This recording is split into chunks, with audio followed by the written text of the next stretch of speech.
Welcome to devMode.fm, a podcast dedicated to the tools, techniques, and technologies used in modern web development. I'm Andrew Welch from NY Studio 107. I'm Earl Johnston from Hypatia Industries. I'm Jonathan Melville from MDD in Atlanta. I'm Patrick Harrington from Mildly Geeky in Boston. And I'm Ryan Irelan from craftquest.io. And today... And I'm Michael Rogg from Top Shelf Craft. He made it. Hey, and Michael today, Rogg. We are having a little roundtable discussion. It's something that we've been wanting to try out for a little while. And it's the 1 year anniversary of doing this podcast. Can you gentlemen believe that we've been doing this for a year? Where does the time go? Yeah. And, the idea was we just get together and talk about whatever we wanted to talk about. And I wanted to start off with something that I thought was really funny. So usually, Jonathan and I do a decent amount of work together, but usually, unless it's something urgent, he's not texting me or contacting me. So I got a message from him and he said, can I call you?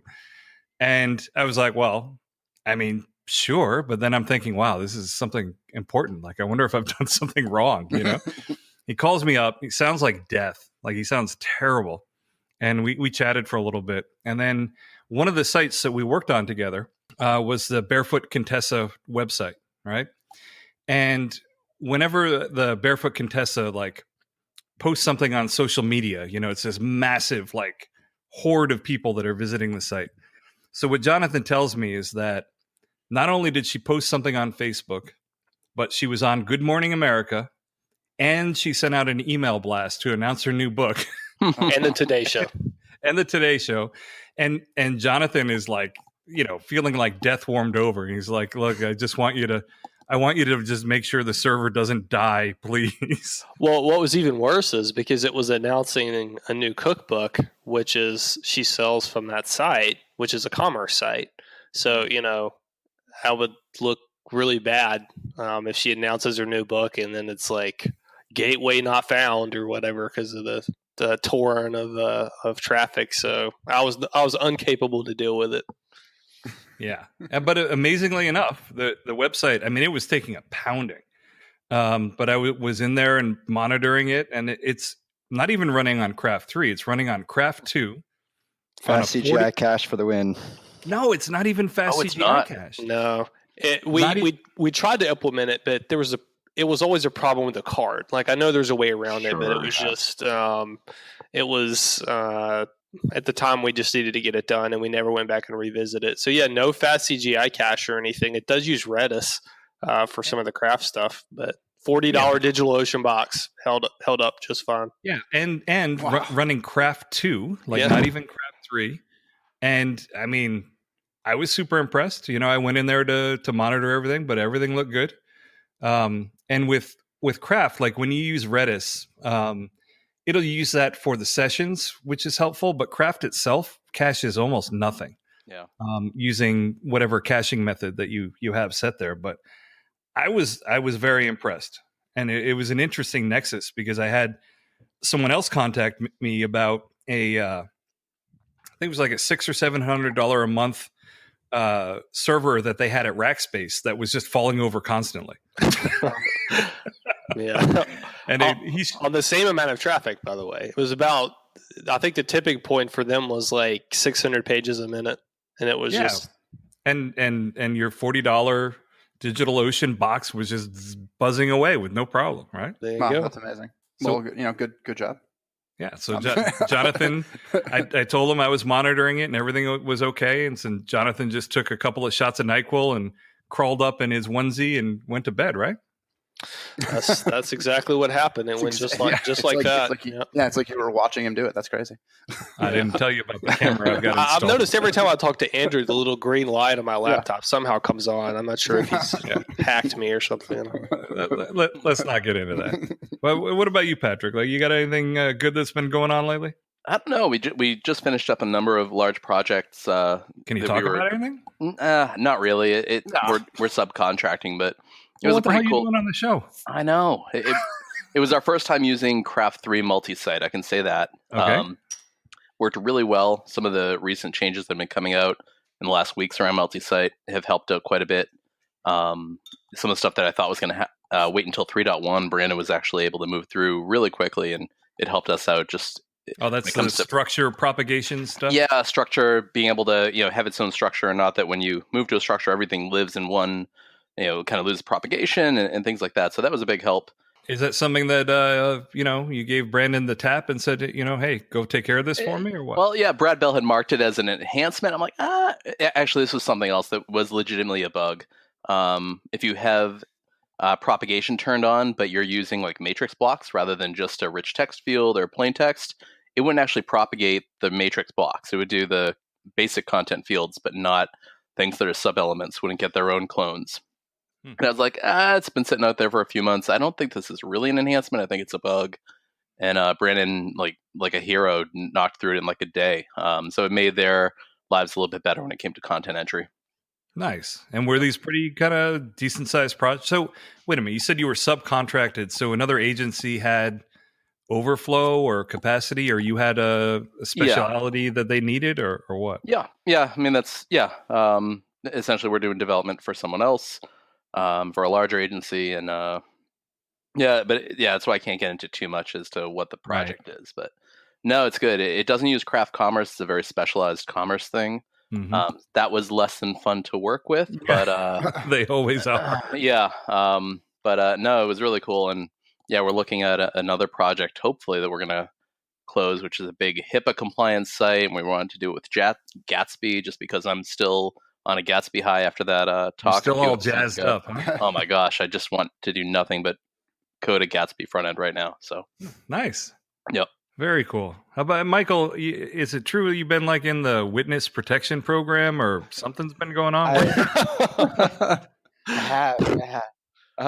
No, I took some time after .all, which was amazing, and I visited some family in Poland, and through a confluence of poor Wi-Fi and not wanting to talk to anybody, I just kind of been under a rock for a few weeks.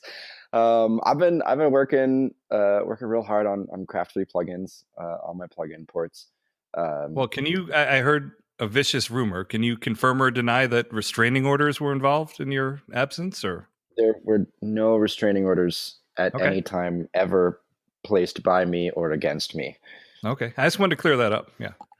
No, it was a self-induced hermitification.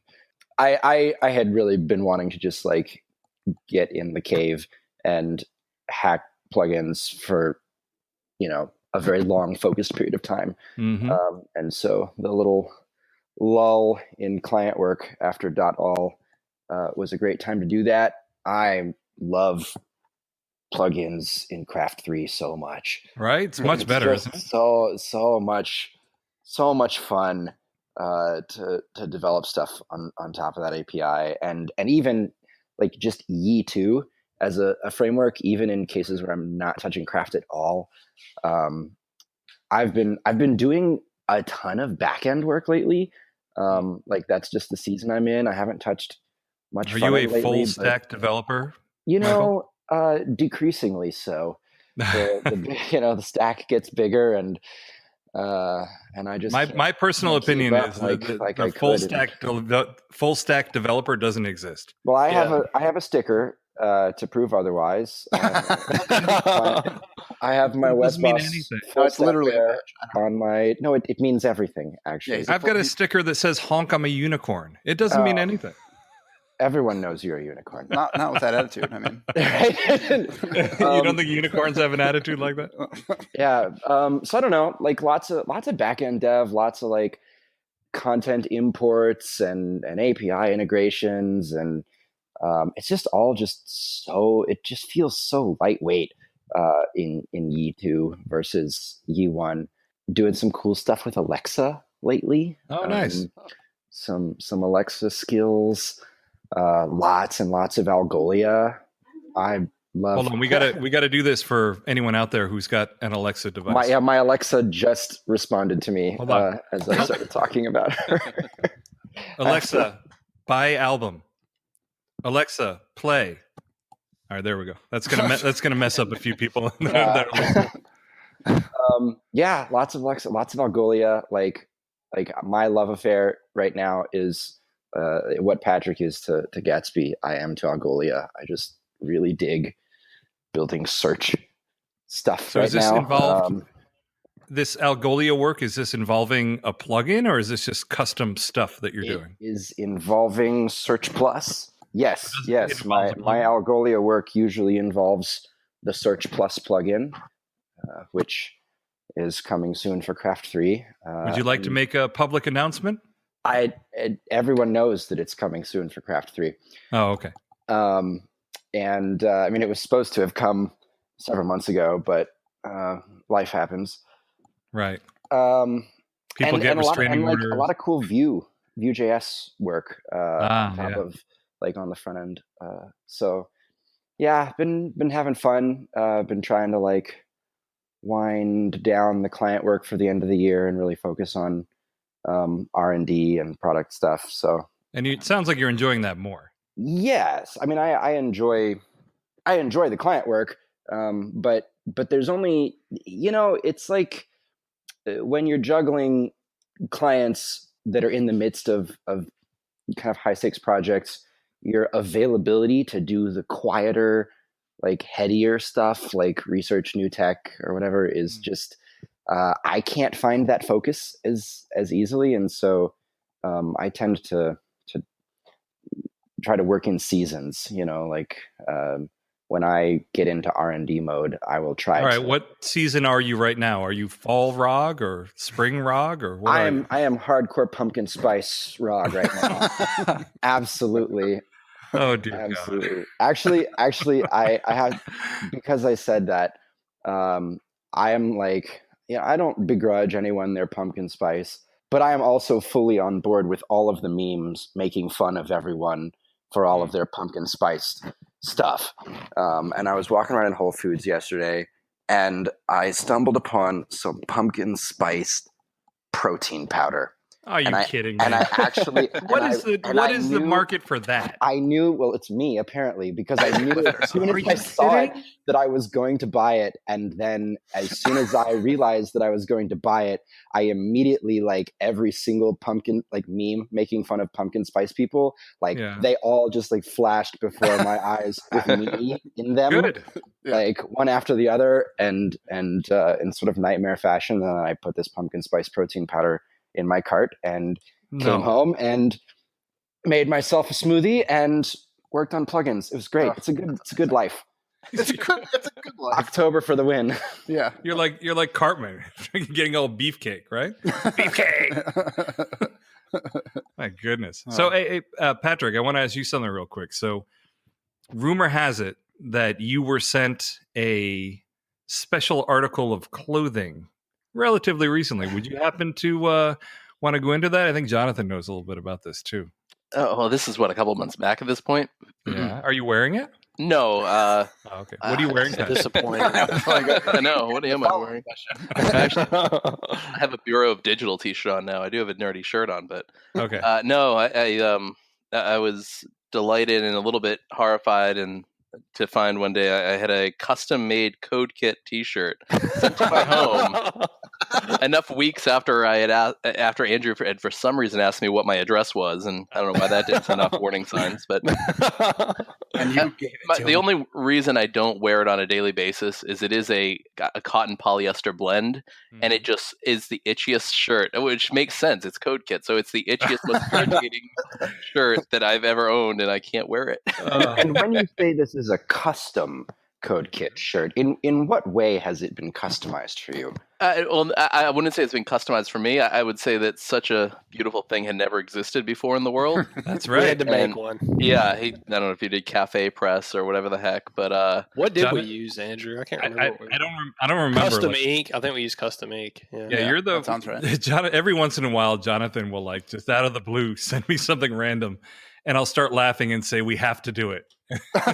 and this is one of those things. We haven't gotten around to Andrew's required JS shirt yet. We're working on it. Oh, I mean, Andrew still, and Earl, maybe you can tell us. Look at Andrew's dock. Is Coda still down in the dock? I mean, it was until 5 seconds ago. Yeah, I spent a lot of time trying to find a Coda vector graphic or anything that would size up and be reasonably crisp on a T-shirt. And Andrew's a large man, a tall man. I would need a large, big old leaf on it. I haven't been able to find one, but I've never seen Andrew's mouse hand move so quickly. Yeah. to remove that from the dock just now. No, and Keyboard actually, shortcuts, Andrew. Keyboard shortcuts. what you just said is apropos, because the T-shirt that I'm wearing says "I am not fat, I'm bold." So, but we got someone else here. We got Ryan. Are you there? Are you present? I am present. Hello. This is the Ryan Irelan, the one who does all those fancy training videos. So what do you been working on lately, Ryan? Well, I live sort of like, I mean, similar to most of you. I live like a split life, so I do all of the training stuff. Mm-hmm. And for me, there's that ongoing wheel of writing, producing, and publishing the training material on CraftQuest. But I'm also been doing a lot of like behind the scenes fixes on the CraftQuest site. I built that pretty quickly. And so, Andrew, you've seen the code, and so it all works, but it definitely needs some refinements. So I've been going through and refining things, making things just work better, smarter, more efficiently.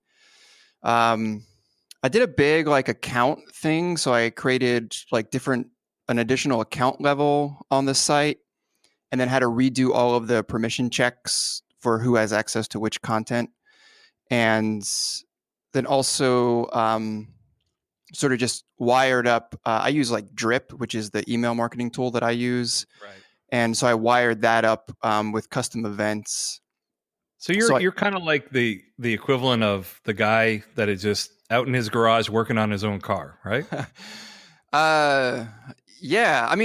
So anyway, so I have another part. I mean, that is kind of what I do, except I'm in an office that kind of looks like somebody's basement, but I'm in a barn. That's true. In a bar? In a barn. Oh, a barn. Yeah. I mean, we could be in a bar. We do have a beer. Usually, Andrew is either in a bar or in a barn. Or in a barn, yeah. But I do have like another part where I do some consulting work, because I believe that like you can't really teach stuff unless you're actively using it in a non-artificial way.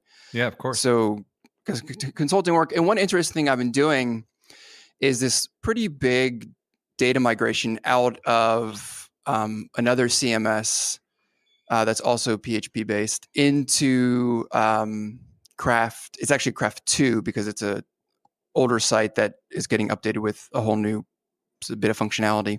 Mm-hmm. And so just like thousands and thousands of entries with just like dozens of fields and different relationships. So it's been kind of fun, a little bit frustrating at times. The expression in your voice does not sound like it is fun. Is this a CMS that's about to go open source? Yeah, it is. Yep. So getting data out of that, I mean, there's been like data challenges in terms of just making it all work the way we want it to work inside of Craft.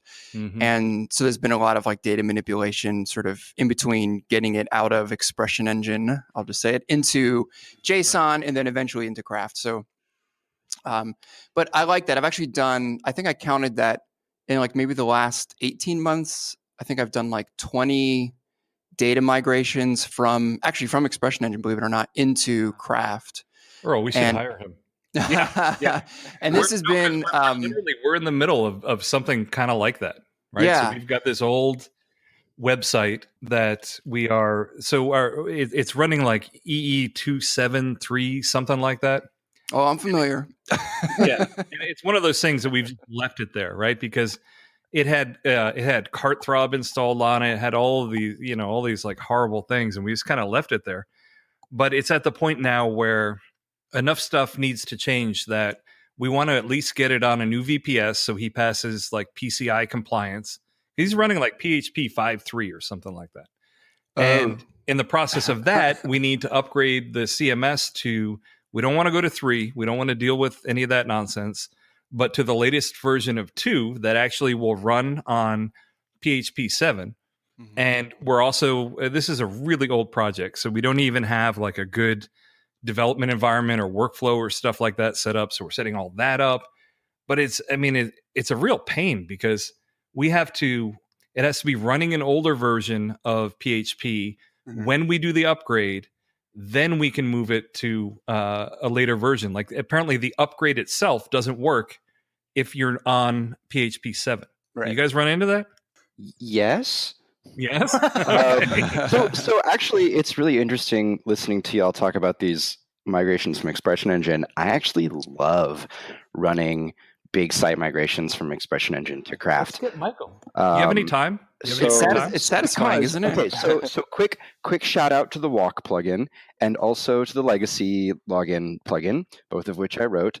We're not even doing that though. Those help a lot. And then I also so once upon a time, Rob Sanchez wrote a plugin for Expression Engine called Deep, which may or may not actually be a plugin for Expression Engine, but it's like a library that exposes Expression Engine content as eloquent as collections of eloquent models. Oh, really? Wow. And so I just built a framework on top of that lets me run walk commands against Expression Engine entries and categories and stuff. And then with the walk command, I can transform it however I want and save an entry. And then it also kind of takes care of knowing which elements come from which legacy entries and what was the last time they were updated and whether or not they should keep getting updated and overwritten or whether they're solid. And so I built this little migration framework on top of Rob's Deep library, and then I just sit there and run a bunch of walk commands against it, and then I use legacy login if there's a user base to help users authenticate. And so I've Expression Engine has a clean enough schema that it actually migrating from Expression Engine to Craft has been a dream anytime I've done it. Right, but here's the problem. I can understand how both of you would find it satisfying to update from an older CMS to something new, right? It's like going in and cleaning up your room. You look around, everything is nice. What we're doing is we're going in and we're just picking stuff up and throwing it to another side of the room because we're just upgrading it to the latest version of Expression Engine that is good enough to run on PHP 7 so that we can then dump it on another VPS. We are going to be doing a full-on Craft migration at some point, but that's not in the cards right now. So it's not nearly as satisfying. It's more I don't know, Earl, how would you term it? I mean, I would it's a shit show is what I would say. So I guess I empathize more with Ryan's case then, doing these big imports of thousands and thousands of entries and users and that stuff. Would be okay. Because it would be oh, we're moving to something new. This is great, Yeah, and I think we will eventually feel that enjoyment. Maybe. But Michael, what's been your experience with migrating legacy user accounts? My experience has been pretty straightforward. So the big question in a project tends to be which user accounts get migrated if there is a user base, and it's well, do we migrate all the users or do we migrate them as they do something active, log in, so that we, the new site only kind of has active users in it. So there's some UX questions around it, but in terms of the tech, I just use my legacy login plugin, and it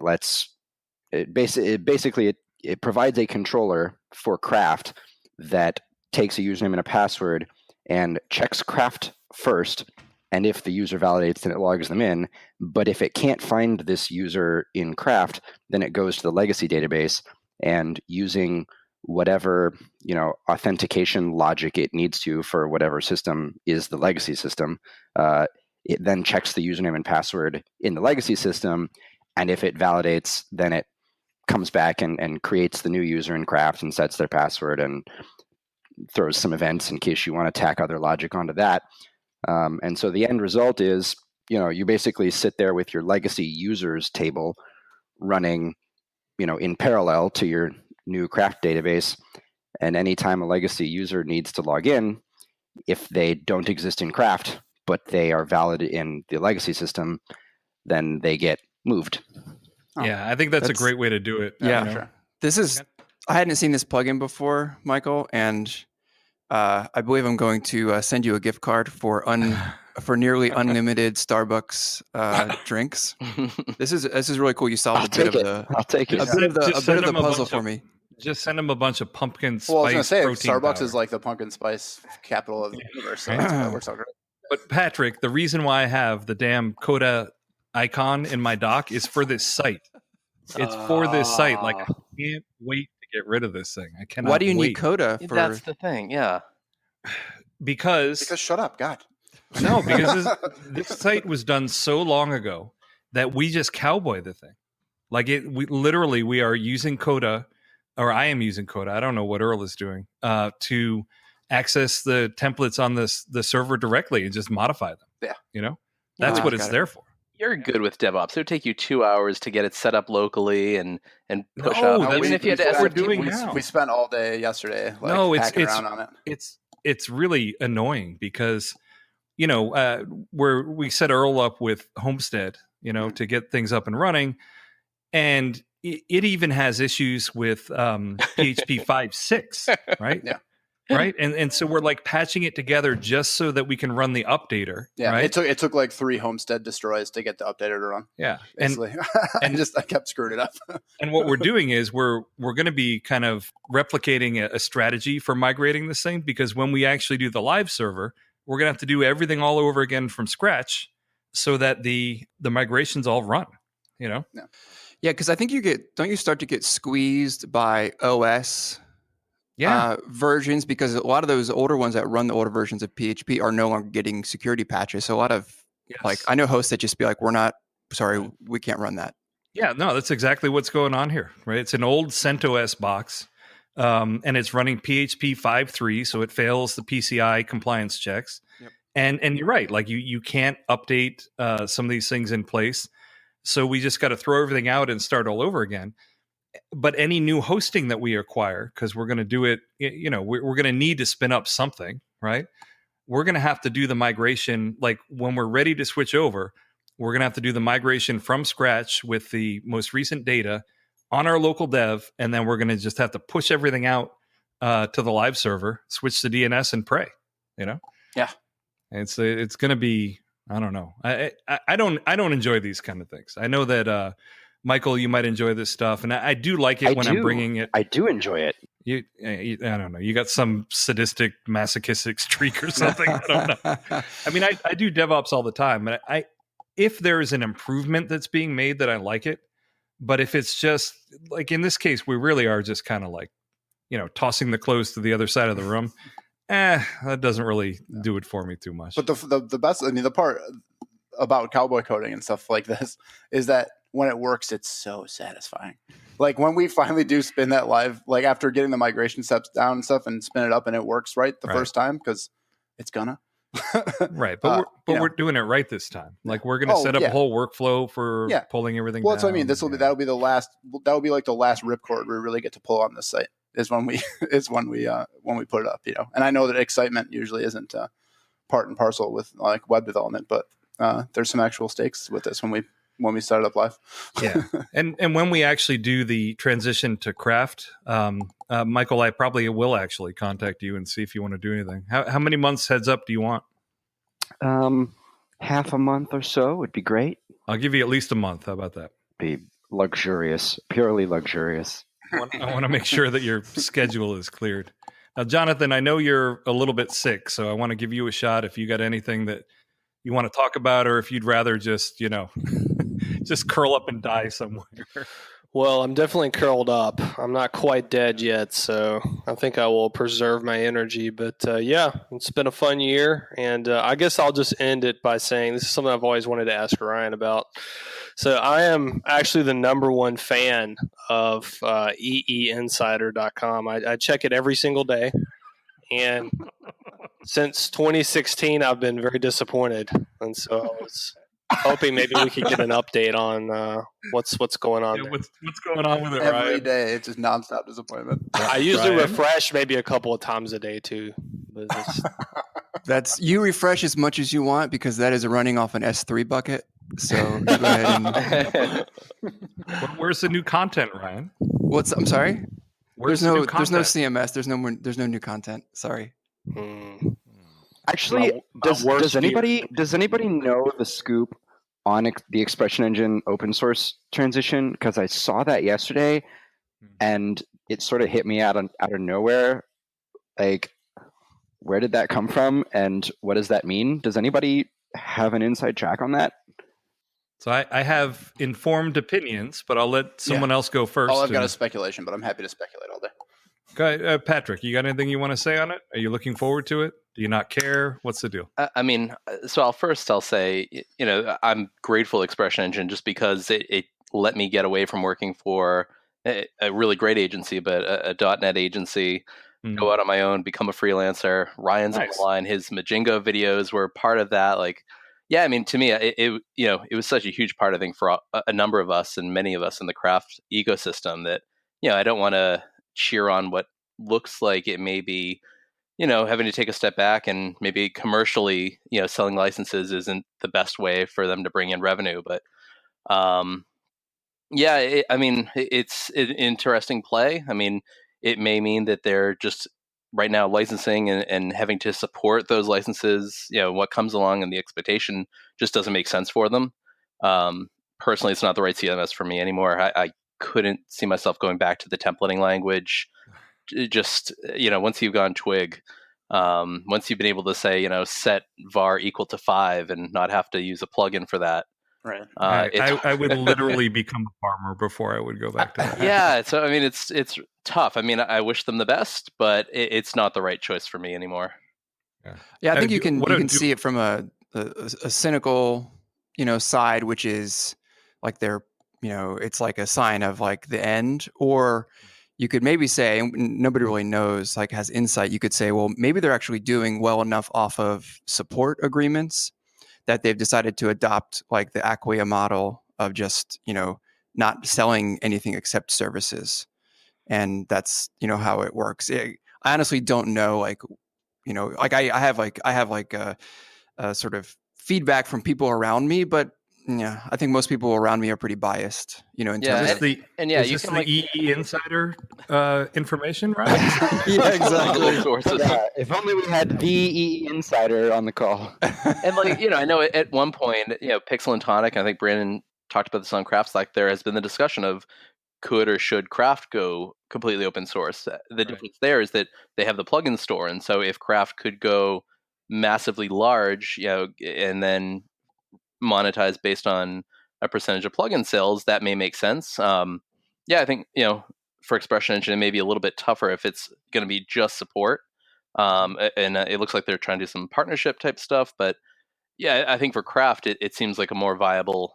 If they ever did go open source, there's that plugin store, and I know today you got probably $80 from me, Andrew, and nice. Pixel and Tonic got a little cut of that, whatever the percentage is, and so they're able to see revenue. 20%. Yeah, even without a license sale. So I think if I see a little bump on my graph. It says there Patrick on it. Yeah, a couple hours ago that was me. I also think having a successful open source project that maybe that people get behind and rally behind and support also requires being like, well, maybe not requires, but I think it helps if you have you're sort of like forward thinking in terms of your technology and implementation. The new hotness. Well, I don't think it has to be the new hotness, but I think it has to be something that's, Michael was just like raving about, Yi 2 and sort of how much easier that means. That's the kind of stuff that gets people that are putting in the long hours, coding stuff that support the community fired up. And if it's not there, and like, I don't want to question whether it's not there, but I feel like that the platform Expression Engine itself is definitely not where, in terms, especially on the templating side, is not anywhere close to where Twig is. Right. Well, I'll give you my kind of hot take on it. So first of all, I think it's a truism that it's exceedingly rare that anyone changes a business model that is spectacularly successful, right? No, I mean, really, it's just it's a reality. If something is working incredibly well, usually people don't revisit it and try to change business models.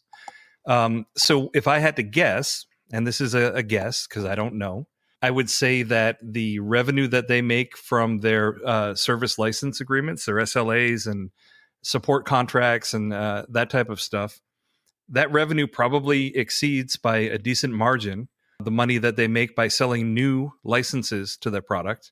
And they said, you know what? We're making the bulk of our money doing service and support for legacy stuff, and maybe even custom dev work. Who knows? We might as well just open source this, and maybe it'll become more popular. I think that is probably the route that they're going with it. Yeah. I mean, I think that seems right. And the other thing that I will be very interested to see that, like to see what they're going for business model wise. Right. Yeah, I mean, I think I think they'd be remiss not to look into doing their own first party plugin store. And I mean, there's not one now. I think it's still devOT is the way that all happens. I feel like that, and there's some conversations on Craft Slack about devOT, and I mean, to me, I think if they took that in house, that would again help them.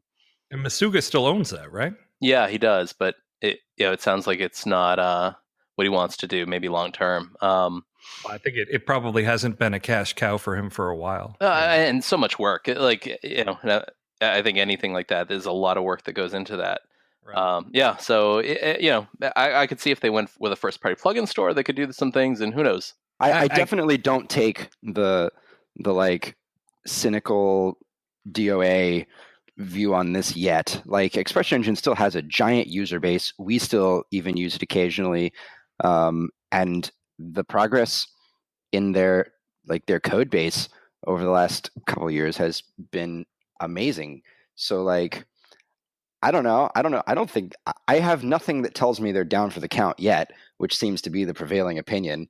But I'm just very interested to see long term, like what business model they're shipping. I don't think they're down for the count. I'm not taking a super pessimistic view on it either. I mean, honestly, I don't really care either way. I was never that invested in that CMS or community, but I do think that they're just being pragmatic about it. I mean, I think that our money is coming from over here. Let's focus on over there. And if we open source it, who knows? Maybe we'll be able to grow the mind share and kind of, stem or plug some of those leaks that have been going on in terms of, because I talk to people every day that are like, we used to do this on Expression Engine. And we were talking in the Craft Slack, and granted, it's the Craft Slack, but, Nevin was on there and he's like, yeah, we get it all the time where customers are coming to us saying that we want to upgrade from EE to Craft or whatever. So, I mean, I think that that's probably what's going on, is that they probably still do have a pretty nice source of revenue. And I don't think the product is dead by any means, but they took a realistic view at it and they said, look, this is where most of our money comes. Let's focus on that. Let's open source it. Maybe people will contribute, maybe we'll get some contracts that we couldn't get before because they required open source licenses. Who knows? Yeah. Well, another thing too now is you get to compare Expression Engine to other open source free CMSs, which in my experience, which isn't vast at all using free open source, CMSs, the Expression Engine is going to crush those.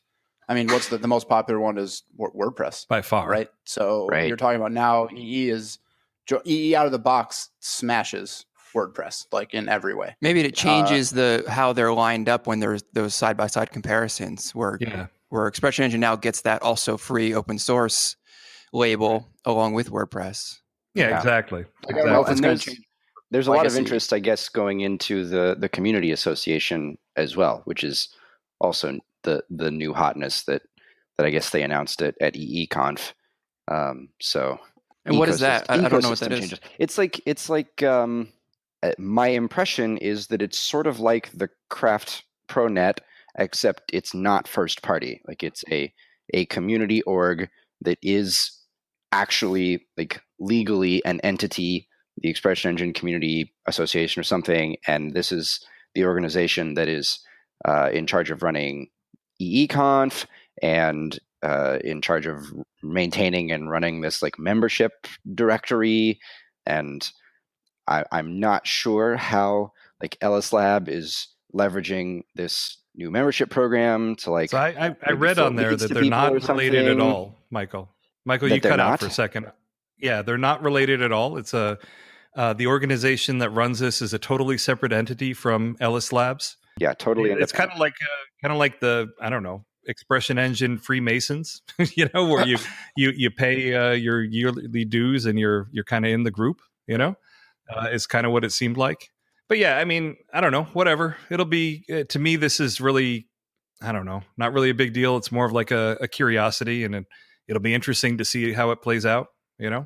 For me, it is kind of a big deal because of how much legacy momentum Expression Engine has, and just what a huge user base and install base they have. Like, to be joining the ranks of free open source software is, like, ecosystem wise, I think a quite a big deal.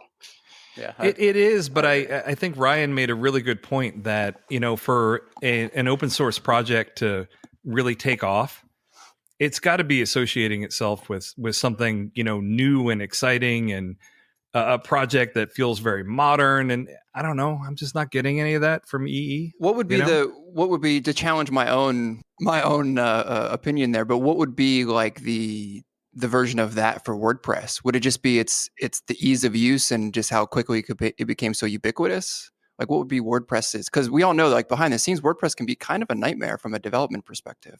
Yeah, because it lets your average person just like do stuff with it. You can just plug in a theme. You can download and install plugins, and I've seen some people who are definitely not web developers like hack together a website using WordPress. Yeah, right.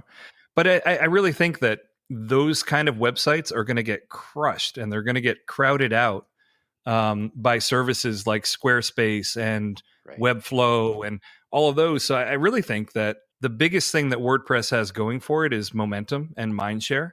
Because mindshare more than anything. Yeah, I mean, because the lower end sites, like, people are just going to be using a service to put those things up, because it's just way easier than dealing with PHP, even though they'll spin up a site for you and all that. I don't know. I think that it'll be interesting to see how it plays out, but don't ever underestimate mindshare and momentum. You know? Well, because, like, you make a good point. The value case for WordPress makes a lot more sense in the historical context of, like, 2004 than it does in the age of Squarespace, right? Like, back when setting up a CMS was a multi-month long custom in-house development hurdle, like, WordPress comes along and is like, you can copy this directory of files to your server and run the script, and then you have a website, right? And that you have a blog. Okay. You don't have a website yet. You have a blog. Which was the only kind of website worth having in 2004. Like, right. But let me log back into my MySpace account. But nowadays, that same use case is being solved by Wix and Squarespace and whatever else. But enough about the old stuff, right? So I'm interested to hear if anyone here is looking into anything new, interesting, and exciting. I know, Patrick, you kind of sound like you're all excited about this Gatsby thing. Is that true? Yeah, I'm excited for Gatsby. I've always wanted to get things onto a CDN, go more in terms of separating my front end from my back end. But I don't know, the way that you have to do that and doing all the silly stuff with server-side rendering and what is it, pre-render? Like, I don't want to have server-side pre-render. I don't want to have to. You have a headache just thinking about it. Yeah, like I don't want to be spending my time having to manage all that. Gatsby does so much of that for you. It does all the nice SPA stuff. It just outputs HTML and CSS for you. It does web workers for you. It does so many things for you, and it actually hooks up to a real data source powered by GraphQL. Anyone who hasn't yet should definitely go back and listen to that. I think it was 1 or 2 episodes ago. And I'm just really excited for it. project that I'm hoping to use it on would be a craft commerce project. So we get into some of Interesting. what someone else was saying, where managing the cart and doing sessions. So the idea is that all that stuff would still happen client side, and we do be doing calls back to some place where it would actually hold the user session for managing the cart and all that, but have all of the marketing end of it, all of that fun stuff on a CDN and output by Gatsby. So here's what I wonder about it. Mhm. And this is, all I've ever done with it is dink around with it in local dev Yep. to play around with it. But every time that I've used a system like this, it's incredible until I reach a certain point. And then it's really, really painful. Yeah. You know what I mean? Like the stuff that it takes care of for you out of the box is like just amazing. And you can't believe, how quickly you're able to do all this stuff that it would take forever for you to do before, et cetera, et cetera. But most of the time, when I look at the project at the end of the day, it doesn't always reduce the amount of time I've had to spend on it. It just kind of moves where I've had to spend it. You know what I mean? Like getting it to, and maybe this is not the case with Gatsby, so I'm just kind of talking in generalities, but like getting it to 80% might take you 10% of the time, but maybe that last 20% is going to be as much or more. You know what I mean? Yeah, and we're trying a really small pilot project first to do it. That's the right idea. Yeah, the idea is that we would actually not have craft live out anywhere near the production instance, so it wouldn't be like you go into admin.site.com and there's an event listening for any entry to be updated or asset to be updated, and it fires off and rebuilds Gatsby. The idea is that would happen in an authoring environment, which some clients, especially in the financial and health sector, actually would like a lot more, that they get to see what the site looks like in a separate environment and then push it all at once, because they also may want to be able to say on any given date, what did the site look like? If someone ever tries to say, hey, you used to make this claim on your website, they want to be able to say, no, here's our archive of the site on that day. And yeah, the idea there would be that we run an authoring site, we'd probably lose live preview and all that, but well, they're working on a service for that. And that was one of the things that they mentioned, that as a way for them to make revenue, that they were going to offer a live preview service, so you would be able to do that. Yeah, well, I mean, even like Craft's real live preview, for example, where Craft has the iframe and as you type in, it's rebuilding. Oh, I see. Yeah, like dynamic. Yeah, live preview with a capital L and capital P. Yeah. But I mean, Yeah, so I mean, the idea would be that they would build the site out, they could proof it in an authoring environment, and then either with an rsync or whatever, we push it up onto the CDN when they hit some button in the dashboard. That's the idea. We'll see. My hope is that I will probably be spending a lot more time building it early on, but then later on, we don't have to worry so much about high availability and having to do. This is a site that would be both in the US and in the EU, so we don't have to worry about anything like that. Is it changing very often or no? No, not a whole lot. I mean, it sounds like a good candidate. Yeah, the only part that would definitely be changing, I think, would be the commerce part. They'd be handling orders through it, sure. And that's where we're probably going to spend a lot of time, is just doing all that completely through JS in terms of getting the cart and setting the cart and all that fun stuff. Right. Cool. Well, I mean, as you folks know, something that I've been working on a lot lately is some webpack stuff. And Patrick, you were making fun of me. You said you looked at it, and what did you say? You're on chapter page 43, I think. Yeah, I'm up to 46 now. Yeah. Right. You broke it down, and it did. Now, did anyone actually read it, or did you just like scroll by it? Yeah, I read it. Michael, you're my only hope. Did you actually read? You read the whole thing? Or do you skim it? Did you read it or did you skim it? Well, I skimmed it and then I read it. When did you last read it? Because I updated it. You're gonna have to read it again. Reread it, yeah. I'm waiting for the final draft. Yeah, I read through like half of it when you sent it to me the night before you published it, and then I skimmed it and read it like the morning after. Oh, okay. When did you update it? Because I might need to print it out again. I actually am trying to see if anyone owns warandpeace.com, and I can just redirect over there. Oh my god! No, someone does, but that's crap that I get for it. So what they're making fun of me of is, on my blog, I've got this really long thing on Webpack, and Yeah, I mean, Michael, you get the general idea from a couple things I added to it. Like I added a nice diagram so people could understand the way everything kind of stacked together, and then I added some more real world code examples for using TwigPack with it. But anyway, live on air, give it to me straight. What'd you think? Go ahead, Michael.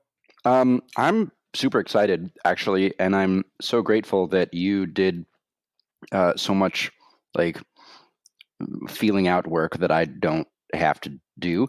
I'm super excited because on my plugins, I'm starting to bring in little Vue.js apps in the UIs for my craft plugins, and so I have been following your work in that space very carefully. But also, like, most of our site builds are still using our sort of stock gulp setup, which is super nice, and I like it a lot. But eventually, I think we will want to update it to kind of the new industry standard, and I think Webpack is sort of becoming that industry standard as far as front end tooling is concerned. And so, I had previously followed your Webpack stuff, especially in your plugins, because I'm doing similar things in my plugins. But then this, you dropped this article, and it was like, oh, well, geez, now that Andrew did all the work, maybe this is a good time to move our entire agency's front end tooling over. Perfect time. So yeah, thanks for that. I appreciate it. Well, you do the expression engine migrations and I'll do this stuff, right? And then we'll be happy. We'll be happy working together on it. But no, where this came out of is I've used Webpack on and off for a little while, but honestly didn't really completely understand it in terms of how it worked. And then Jonathan and I have a couple of projects coming up, and we're like, look, these are sizable projects. Let's take the time to reassess what we're using for our front end tooling. And I thought it was a good idea to try and do it formalized in this way, because if nothing else, like now every website configuration that we have, like it's already documented. You know what I mean? Like, yeah, there it is. There's the docs for everything that's there. But I think whether, whatever build tool you use, like, I don't think it matters that much. Where it starts to play a role is if you start using more like React or Vue or whatever it is, then you are going to want to be using something like Webpack because it just makes stuff easier, and that's what I've been doing. So it wasn't like an arbitrary, let's use this new shiny object kind of thing. It was more driven by the type of work that we are doing and are planning to do, that we decided to do this stuff. Right. And for our early-ish Vue.js work, for example, it was perfectly sufficient to run like Webpack just for Vue inside of our gulp workflow. And that was fine. But I feel like both Webpack and the industry have evolved, especially in the last 14 months or so, to where. And I want to hear your take on this, Michael, because something that has also happened recently is that so there are tools like Nuxt, right? And there's also the Vue CLI came out with Vue CLI 3, which actually is amazing, right? Mm-hmm. So at what point, like, when do you decide that you're going to use a layer on top of Webpack?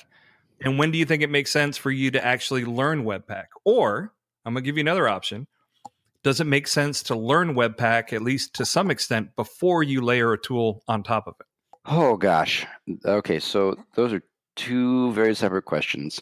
I have always been a very loud proponent of like starting from first principles and fundamental systems.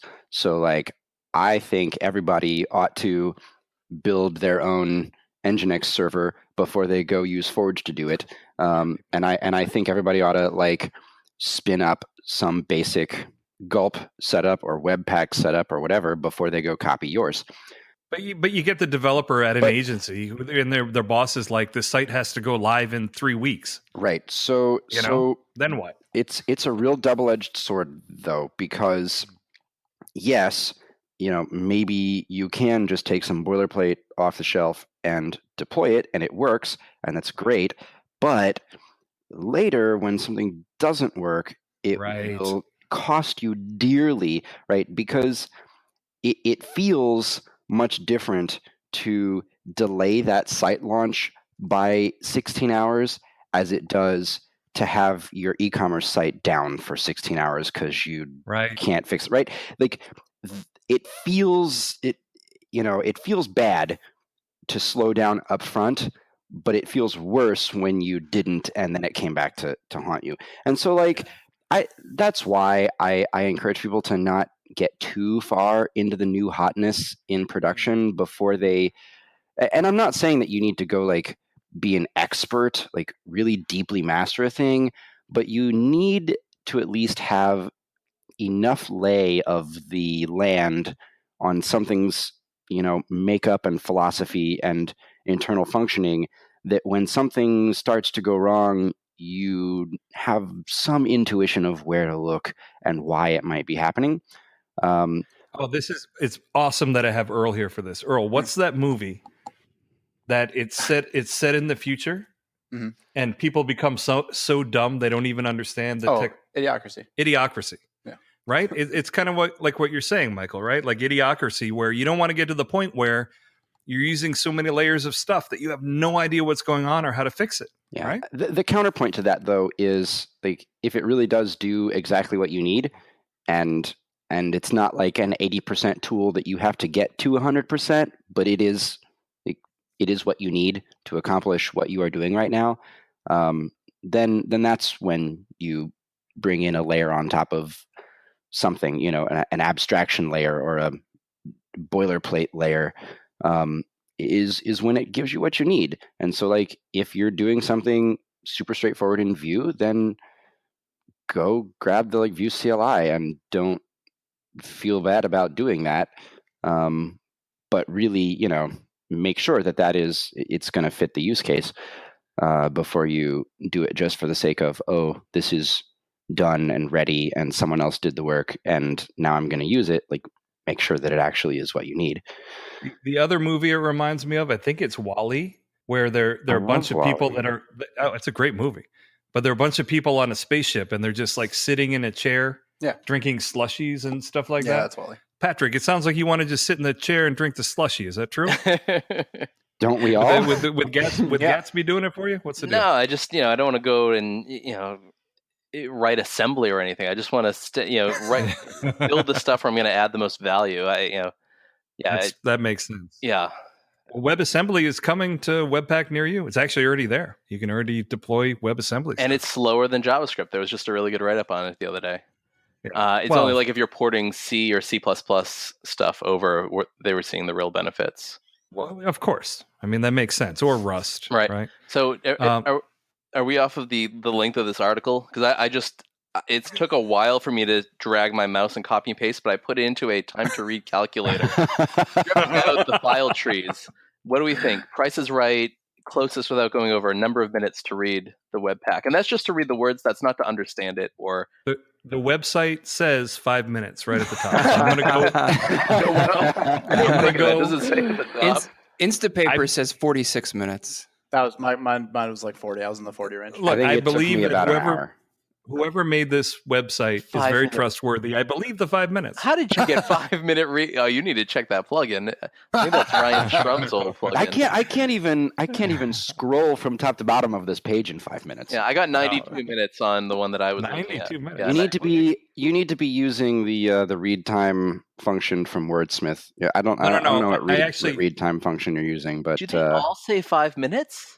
Yes, that's just that. It's an inside joke that it's now been revealed to the world. But yes, I look at it too, and I'm like, 5 minutes. I can spare 5 minutes. It works. Oh. No, I thought it was dumb, honestly. Like a lot of these reading time things. So I'm like, you know what? Screw it. I'm just going to hard code 5 minutes. That rules. So nobody noticed until I wrote this absurdly long one where they're like, no way. There's no way that could be in 5 minutes. I definitely have noticed before that your articles are longer than 5 minutes. It has just never occurred to me that exactly all of them suffer from this situation. Because who would do something like that? Honestly. I mean, really, Ryan, what about you? Where did you actually like looked at this thing? Did you scroll through it?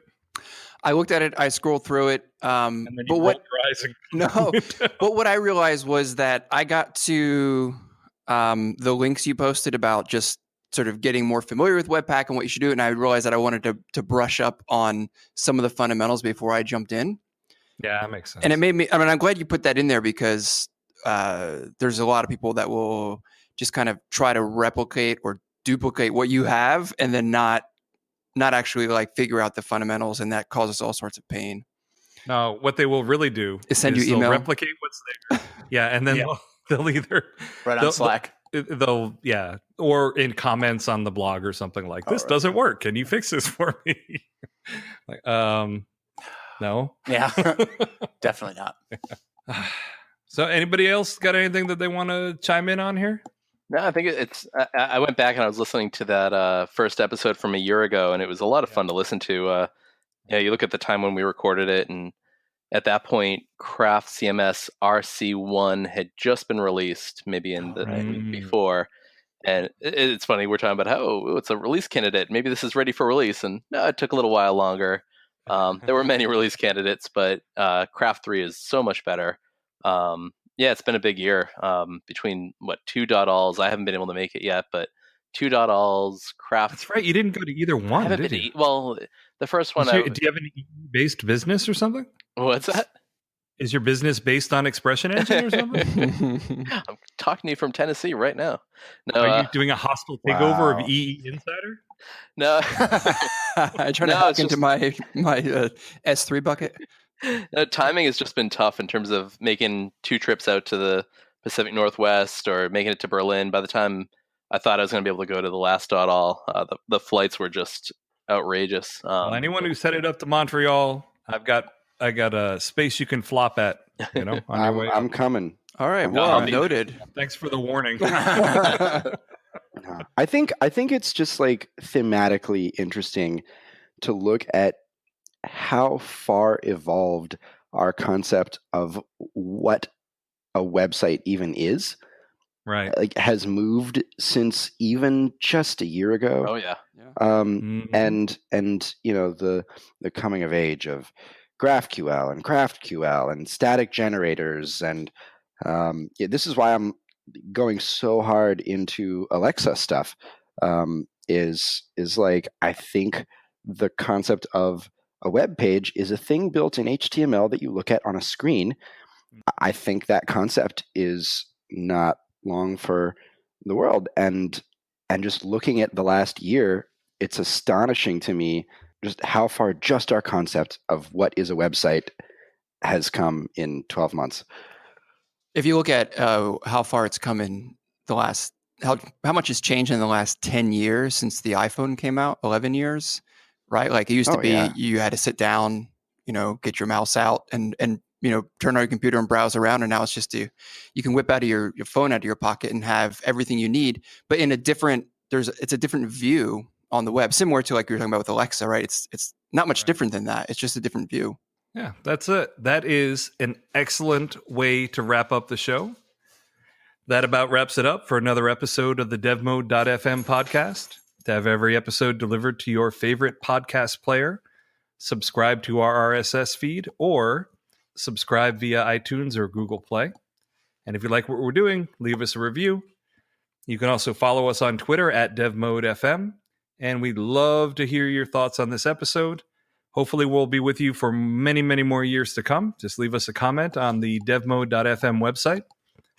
For the devMode.fm podcast, I'm Andrew Welch. I'm Earl Johnston. I'm Patrick Harrington. I'm Michael Rogg. Ryan Irelan. Bye-bye. Bye-bye.